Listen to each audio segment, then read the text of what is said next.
একটি শান্ত গ্রামের ছোট্ট বাড়ি।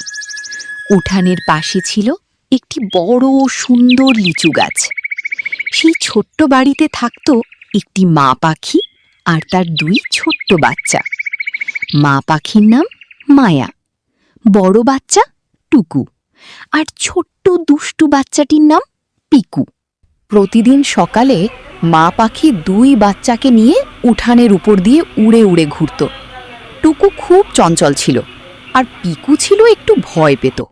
একদিন সকালে তারা উড়তে উড়তে লিচু গাছের কাছে গেল। গাছ ভর্তি লাল টুকটুকে পাকা লিচু দেখে দুই বাচ্চা খুব খুশি হয়ে গেল। মা, এত লাল লিচু, এগুলো কি মিষ্টি?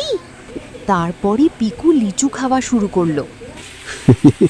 স্বাগতম বন্ধুরা, আমি লিচু গাছ। লিচু খুব মিষ্টি, তাই না? তোমাদের যত মন চাই তত খেতে পারো, কোনো সমস্যা নাই। ভয় পেও না, আমি কথা বলতে পারি।